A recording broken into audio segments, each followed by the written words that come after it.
Hello, everyone, and welcome to the Jeffrey Epstein Show. I'm your host, Bobbycapucci, and this is a morning update.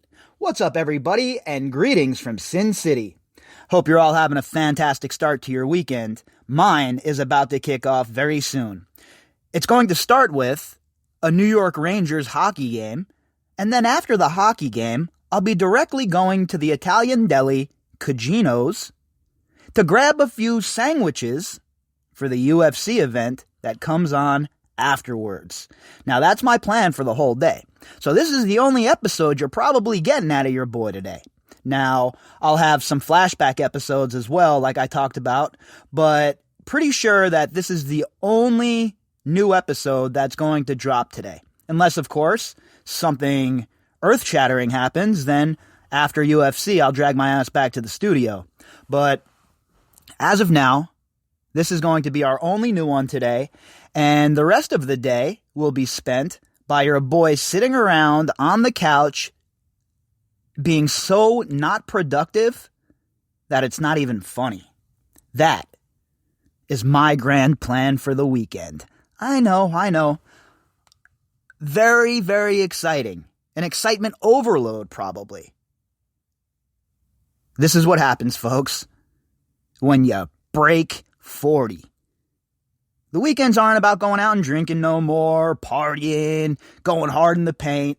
No, the weekends are about your honey-do list. What sort of chores does Carrie have for me? Oh, what sort of sporting events can I sit around and watch? That is what you have to look forward to in your 40s. Get amped, kids. Get amped. All right, so we're going to move on to our topic of the day. And today, we're going to go back to an article from July 11th of 2019. And it's going to be in the same vein of the Bill Clinton and Doug Band story we were talking about. Now, again, that is a story that Chris Spargo ran for Radar yesterday. And Chris Spargo has had a pretty damn good track record so far.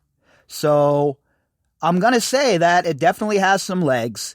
We know that Doug Band is on the outs with the Clinton machine, and with all of the reports of Doug Band being on a couple of those flights with Bill Clinton, with Jeffrey Epstein, with some of the girls who were trafficked, it makes sense that he would speak to the investigators, right?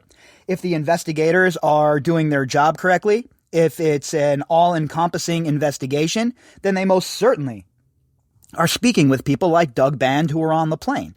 Now, that doesn't mean that Doug Band is dishing the dirt on Bill Clinton. Who knows if there even is any. But what it does mean is that the investigators, if this story is true, that the investigators think that Band might have something to add. So they brought him in to talk to him. I like that, and I would like to see a lot more of that. All of these people who are on these planes, even if they're just coming in to have a chat with the FBI about what they might have seen, they might be able to fill in some holes. They might be able to fill in some cracks. So I don't see the problem with these people coming in and speaking to the investigators. Now, with Bill Clinton has a big problem, folks. This guy has lied and lied and lied again about his relationship with Epstein and when and where he hung out with him. And when you have somebody coming out like Doug Band, who was one of the most extraordinary insiders of Camp Clintonista, then you know that there's something there. And when I say that, again, I don't mean that Bill Clinton was engaging in the actual abuse of these girls. We haven't heard that, right? I don't know one way or the other. Nobody has said that. So what I'm talking about is the enabling part. And why would Bill Clinton lie about it?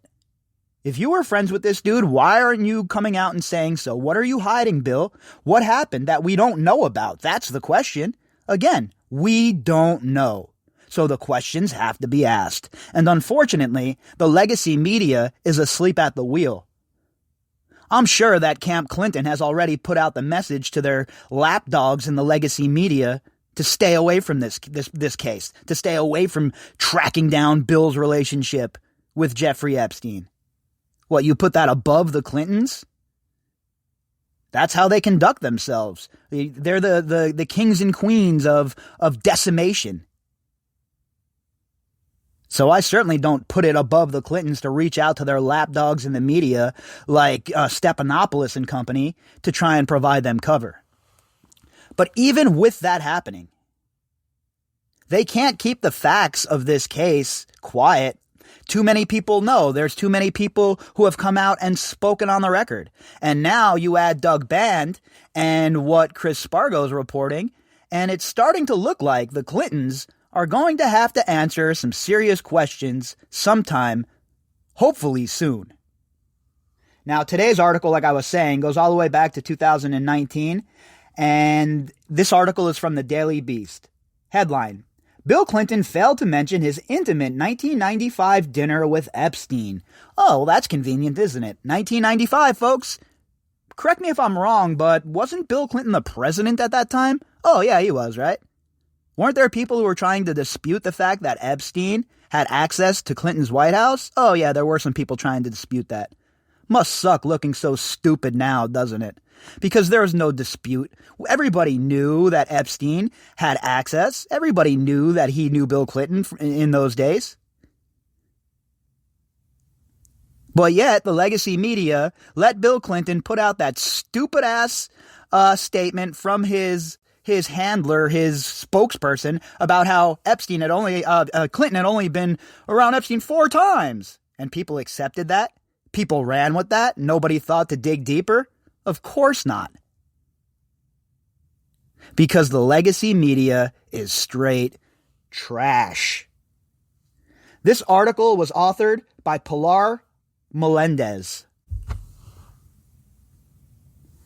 Hours after Jeffrey Epstein was arraigned Monday on several sex trafficking charges, former President Bill Clinton publicly downplayed his relationship with the pedophile financier, saying he knew nothing of his terrible crimes since they only met briefly on 2 occasions. Now, what?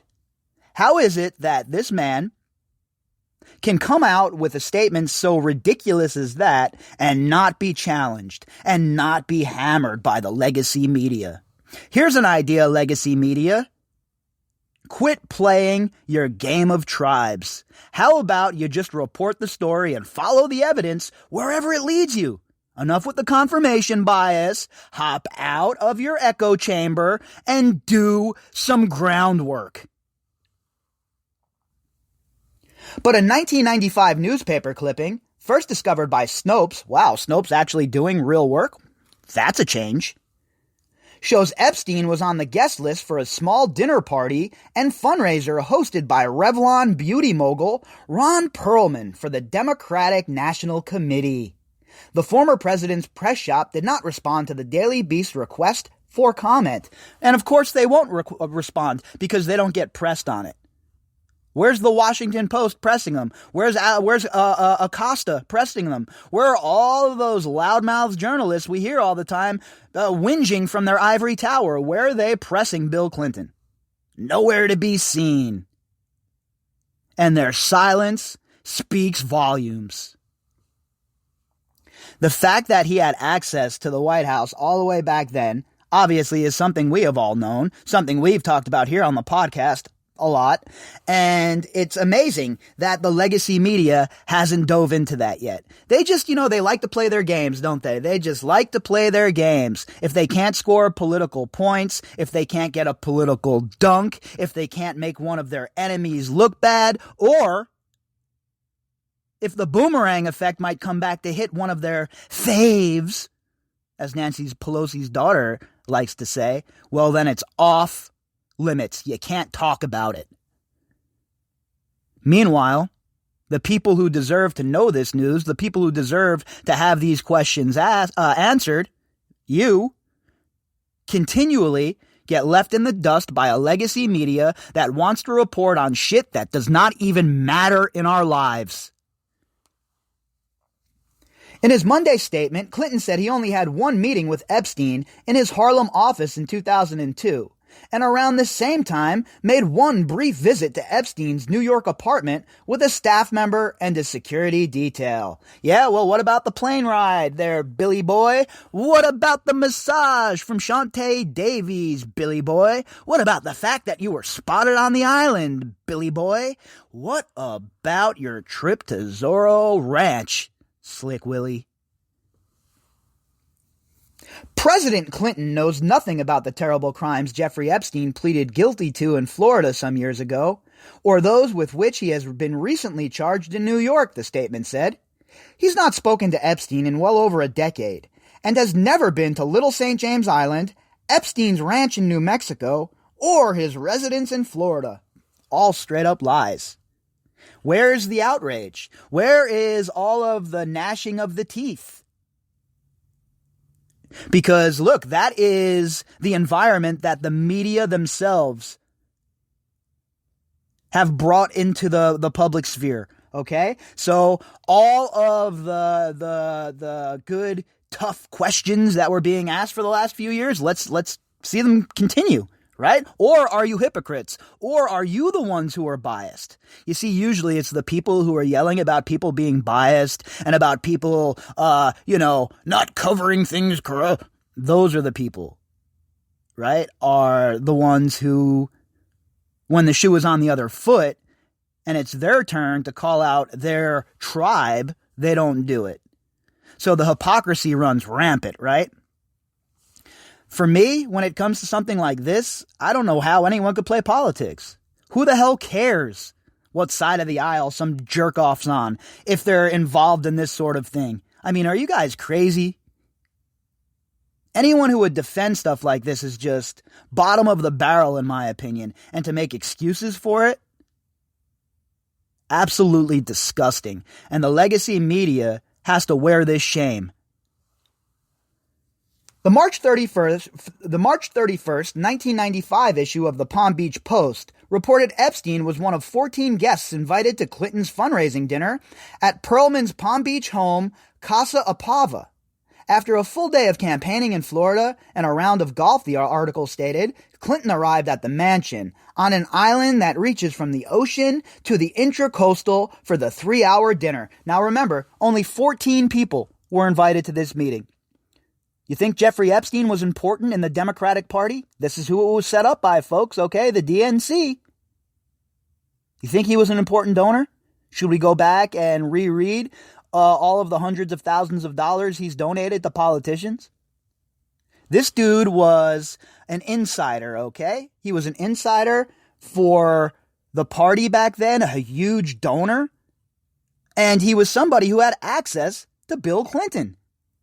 It's not even disputable, but yet the media, the legacy media, and Bill Clinton's people will try and gaslight everybody and try and recreate history when all you have to do is do a little legwork of your own and go back and read the articles that put him at all of these places that connect him to Jeffrey Epstein.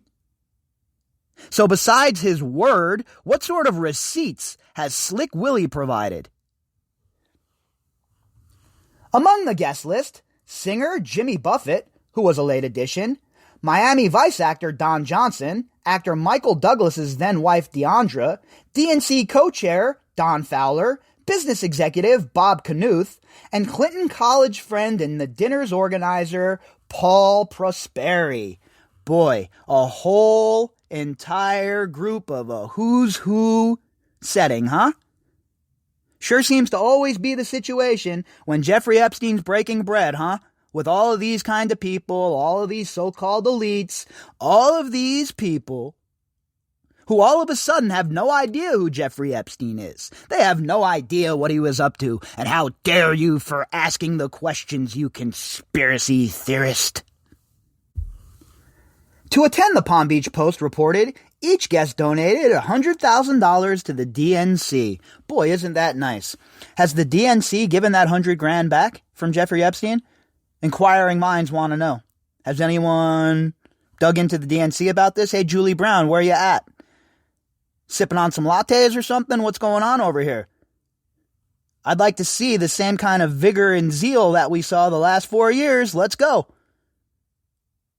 Here's an idea. How about this stuff is equally chased down? Probably a good idea. All of these scumbags, I don't care what political party they're in, must be outed. And furthermore, that slush fund that Congress has that pays off accusers for sexual harassment, etc., that needs to be blown right out of the water along with it. Every single person who used taxpayer funds to bail themselves out should have to repay that money. What, it's any different than somebody being fraudulent with unemployment? It's no different. What, because they're a politician, we should be paying for their sexual assault nonsense? Sorry, wrong. All of these people should be outed. Every single one of them. And then the funds should have to be returned. Clinton's Monday statement also insisted he took only a total of 4 trips with Epstein in 2002 and 2003 to Europe, Asia, and Africa, which included stops in connection with the work of the Clinton Foundation. During every leg of the trip, Clinton said he was with staff, foundation supporters, and Secret Service agents. He acts like that matters, right? Like only if he was abusing girls should it matter.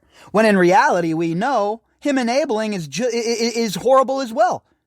His enabling of Jeffrey Epstein directly led to Jeffrey Epstein having the pull, having the flash to be able to pull all of this off. So please shut the hell up, Bill Clinton, with your nonsense, okay? Your excuses. And all of your people who protect you, they're all scumbags too. It is not immediately clear how many flights were involved in each trip, or how that number would square with the flight logs that reportedly show Clinton on 26 flights on Epstein's plane between 2001 and 2003. And we haven't even seen all of the flight logs yet. What, have we seen a quarter of them or so? So yeah, 26 that we know about. How many flights was Slick Willie really on? And where was he going? Where were the destinations? How many times was he on a flight where they didn't even log it? How many times did he dip on his security detail? These are all valid questions that should be asked. And what, because he's an ex-president, nobody should ask these questions? I don't care if this dude walked on water. These questions need to be asked.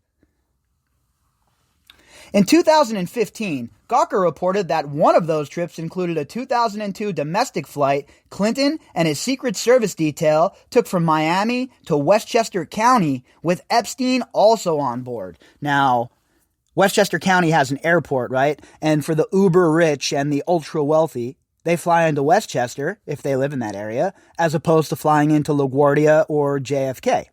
Now, we all know that the Clintons live in Westchester. We all know that they like to host people at their house up there. So why would anyone think that Jeffrey Epstein wouldn't be going to their house? Why would they be flying all together into Westchester if Epstein isn't going over to the Clintons' house for a quick cup of coffee or whatever the hell it might be? Here's an idea. Just be honest, Slick Willie. Why are you lying about everything still? Clinton's press department did not respond to the Daily Beast request for comment on whether this trip was part of one of the 4 trips previously accounted for. Yeah, they're not going to respond. Why should they? If they're not getting pressed by the New York Times or the Post or one of the big outlets, why would they respond to the Daily Beast? On the first Asia trip, according to the flight logs, show Clinton and Epstein were also joined by top Clinton aide Doug Band, Epstein's ex-girlfriend, co-conspirator, fellow child abuser, general all-around scuzzbag Ghislaine Maxwell, and his former assistant and lieutenant, Sarah Kellen. Also among the list are 2 women only named as Janice and Jessica. Janice and Jessica, huh? I wonder where Janice and Jessica are. Wonder what they have to say. And as far as Doug Band goes, going back to the story we talked about yesterday, well, this shows you he was there. This shows you he was around. This shows you he knows what was going on. So it would make sense that the FBI would want to talk to him, right? If this is all documented right here and we're reading it right now, well, it makes sense that the FBI would want to talk to anybody who might have been around on one of these flights while girls who are being trafficked for sex are also on these flights. Probably a good idea to speak to everybody involved, yeah? According to the Miami Herald, court records describe Maxwell as using recruiters positioned throughout the world to lure women by promising them modeling assignments, educational opportunities, and fashion careers, and that the pitch was really a ruse to groom them into sex trafficking. Yeah, that's pretty much the MO, right? Dangle that carrot, promise them the world, then absolutely crush their dreams and destroy their lives. That was your typical move by Ghislaine Maxwell. That was the typical move by Jeffrey Epstein. That was the typical move by Bill Clinton's good friends. Other court documents listed Kellen as one of Epstein's potential co-conspirators and was granted immunity in 2007 controversial plea agreement with Florida federal prosecutors. And now you hear Ghislaine Maxwell's team talk about that all the time. She wasn't mentioned. Well, fine. That means she shouldn't be protected under the NPA, right? Oh, but it says unmentioned as well. You see, again, it's her legal team muddying the waters, trying to stir up the bottom of the lake there. You know, get all of that silt up to the top so you can't see the what's going on. The non-prosecution agreement Epstein's lawyers agreed upon with prosecutors sentenced the pedophile to an 18-month prison term, of which he only served 13 and was allowed to leave for work every day, and made him register as a sex offender. Not in New Mexico. Epstein was arrested Saturday by federal authorities in New York and charged Monday with sex trafficking crimes after allegedly luring girls with cash to his Manhattan mansion before sexually abusing them. The new claims, to which Epstein pleaded not guilty, allege that he sexually exploited and abused dozens of minor girls at his homes in Manhattan and Palm Beach, Florida. The allegations are almost identical to those made in Florida. What about New Mexico? I know. You're probably saying to yourself, I was waiting for him to say that. I knew he was going to talk about New Mexico again. Well, yup. I'm going to keep talking about it until something is done. It vexes me. Okay? It aggravates me, and it makes me mad that Zorro Ranch still has not been raided. How in the world can anyone justify that? Monday's statement also did not mention Clinton's financial ties to Epstein. As the Daily Beast reported, a former charity of Epstein's, the COUQ Foundation, donated $25,000 to Bill and Hillary's charity in 2006 and was recently listed among past and present donors on the Clinton Foundation's website.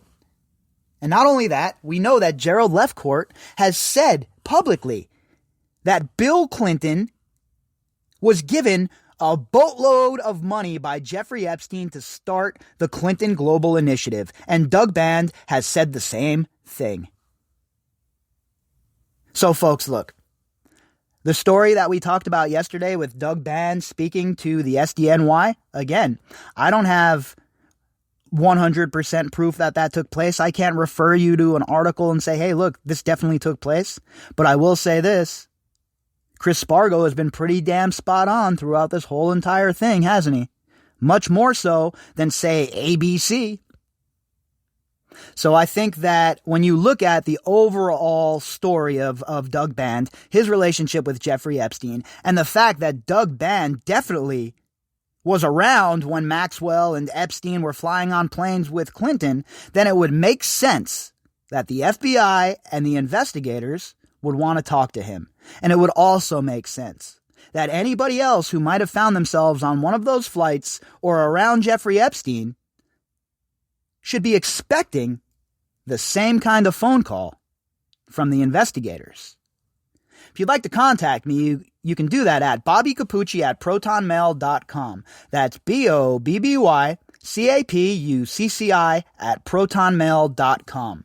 You can also find me on Twitter at BOBBY_CAPUCCI. All of the links that go with this episode can be found in the description box. And to everybody who has donated to the podcast in the last couple of days and in the past, thank you folks so much. I really do appreciate it. All right, everybody. Like I said, this is the only fresh new episode for the day. There'll be a couple more flashbacks, and then we'll be right back at it tomorrow morning getting prepared for the live stream. All right, folks, enjoy your Saturday, and please do not drink and drive.